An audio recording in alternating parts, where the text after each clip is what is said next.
നമ്മൾ ഇന്ന് മേടിക്കുന്ന പല ലൈറ്റുകളിലും IP65, IP34, IP54 ഇങ്ങനെയൊക്കെ എഴുതി വെച്ചിരിക്കുന്നത് കാണാം. എന്താണ് ഈ IP റേറ്റിംഗ്? എന്ത് IP റേറ്റിംഗിലുള്ള ലൈറ്റിംഗ് ആണ് നമുക്ക് പലയിടത്തും വേണ്ടത് എന്നതിനെക്കുറിച്ചൊക്കെ ഞാൻ ഈ വീഡിയോയിൽ സംസാരിക്കുന്നുണ്ട്.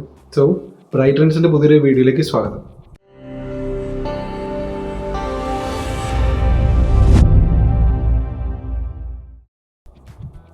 ആദ്യം തന്നെ എന്താണ് IP റേറ്റിംഗ്?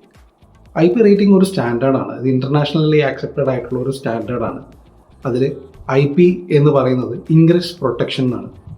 ഏതൊരു പ്രൊഡക്റ്റ് എടുത്താലും അതിൻ്റെ ഉള്ളിലേക്ക് കിടക്കാവുന്ന ഒരു ലിമിറ്റിനെ സൂചിപ്പിക്കുന്ന ഒരു സ്റ്റാൻഡേർഡാണ് ഈ IP റേറ്റിംഗ്. അതിൽ മെയിനായിട്ട് രണ്ട് ഭാഗങ്ങളാണ് ഉള്ളത്.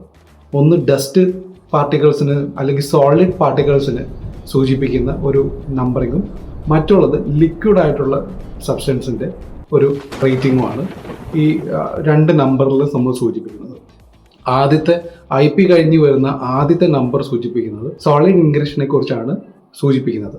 അതുപോലെ തന്നെ അതിൻ്റെ നെക്സ്റ്റ് ഉള്ള നമ്പർ ലിക്വിഡ് ഇൻഗ്രഷനെയാണ് സൂചിപ്പിക്കുന്നത്.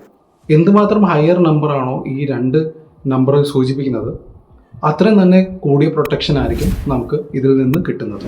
അത്രമാത്ര സിമ്പിളാണ് ഈ കാര്യം. ഇപ്പോൾ നമുക്ക് IP65 കേസ് എടുക്കാം.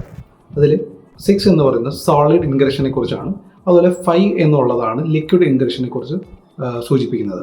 അതിൽ ഡസ്റ്റ് ഇൻഗ്രഷൻ ഫുള്ളി ആയിട്ട് ബ്ലോക്ക്ഡ് ആണ് എന്നുള്ളത് കാണിക്കുന്നതാണ് 6 എന്നുള്ള നമ്പർ സൂചിപ്പിക്കുന്നത്. അതുപോലെ 5 എന്ന് പറയുന്നത് വാട്ടർ ജെറ്റ്സ് എല്ലാ ഡയറക്ഷനിലും അടിച്ചാലും വാട്ടർ അല്ലെങ്കിൽ ലിക്വിഡ് ഇൻഗ്രഷൻ ഉണ്ടാവില്ല എന്നുള്ളതാണ്. ലിക്വിഡ് അതിൻ്റെ ഉള്ളിലേക്ക് കിടക്കില്ല എന്നുള്ളതിനാണ് സൂചിപ്പിക്കുന്നത്. എന്നാൽ ഡിഫറെൻറ്റ് എൻവറോൺമെൻറ്റൽ കണ്ടീഷനിൽ നമ്മൾ പല IP റേറ്റിങ്ങിലുള്ള ലൈറ്റ് ഫിറ്റിങ്സ് ആണ് നമ്മൾ യൂസ് ചെയ്യേണ്ടത്. ഇൻഡോർ യൂസേജിന് IP20 തന്നെ വളരെയധികം സഫീഷ്യൻ്റ് ആയിരിക്കും. കാരണം അതിൽ 0 ആയിട്ട് സൂചിപ്പിക്കുന്നത് ലിക്വിഡ് ഇൻഗ്രഷൻ ആണ്. ആ ലിക്വിഡ് ഇൻഗ്രഷൻ പാടില്ല എന്നുള്ളതാണ് മെയിനായിട്ട് അത് സൂചിപ്പിക്കുന്നത്. എന്നാൽ 2 എന്നുള്ളത് അതിൻ്റെ അകത്ത് സോളിഡ് ഇൻഗ്രഷൻ ആണ്. അത് ലെവൽ 2 വരെയുള്ള സോളിഡ്സിൻ്റെ ഇൻഗ്രഷൻ നമുക്ക് പ്രോബ്ലം ഇല്ല. അതിനുശേഷമുള്ള ലെവൽസിൽ വരുന്ന സോളിഡ്സ് നമുക്ക് അവോയ്ഡ് ചെയ്യണം എന്നുള്ളതാണ് അത് സൂചിപ്പിക്കുന്നത്. പക്ഷേ നമ്മൾ ഔട്ട്ഡോർ യൂസേജിനാണ് ഈ ലൈറ്റ് ഫിറ്റിങ്സ് യൂസ് ചെയ്യുന്നതെങ്കിൽ നമുക്ക് അറ്റ്ലീസ്റ്റ് IP65 വേണം. കാരണം വെറ്റ് കണ്ടീഷനിലായിരിക്കും മിക്കപ്പോഴും ഔട്ട്ഡോറിൽ നമ്മൾ യൂസ് ചെയ്യുന്നത്. IP65 ആയിട്ടുള്ള ലൈറ്റ് ഫിറ്റിങ്സ് ഒക്കെ ഉപയോഗിച്ചാൽ മാത്രമേ നമുക്ക് അതിനുള്ള ലൈഫും അതുപോലെ തന്നെ അതിൻ്റെ സേഫ്റ്റി നമുക്ക് ഉറപ്പാക്കാൻ പറ്റുള്ളൂ. അപ്പോൾ സമ്മറൈസ് ചെയ്ത് പറയുകയാണെങ്കിൽ IP റേറ്റിംഗ് എന്നുള്ളൊരു കാര്യം നമ്മൾ മനസ്സിലാക്കുകയാണെങ്കിൽ നമുക്ക് ഏത് ലൈറ്റ് പ്രൊഡക്ട്സും ഒപ്റ്റിമൽ ലെവലിൽ വർക്ക് ചെയ്യാനും നല്ല ലൈഫ് കിട്ടുന്ന രീതിയിൽ നമുക്കത് പ്രവർത്തിപ്പിക്കാനും സാധിക്കുന്നതാണ്. അഥവാ നമ്മൾ IP റേറ്റിംഗ് അനുസരിച്ചല്ല ലൈറ്റ് മേടിക്കുന്നതെങ്കിൽ ഇപ്പോൾ IP65 ഇടേണ്ട സ്ഥലത്ത് നമ്മളൊരു IP54 അല്ലെങ്കിൽ IP53 എന്നുള്ളൊരു IP റേറ്റിംഗ് ഉള്ള ഒരു പ്രൊഡക്റ്റാണ് ഇടുന്നതെങ്കിൽ അതിലേക്ക് ചെറിയ രീതിയിലുള്ള വെള്ളം ഇൻഗ്രഷൻ, ലിക്വിഡ് ഇൻഗ്രഷൻ വരാം. അതുപോലെ തന്നെ സോളിഡിൻ്റെ ചെറിയ രീതിയിലുള്ള ഇൻഗ്രഷൻ വരാം.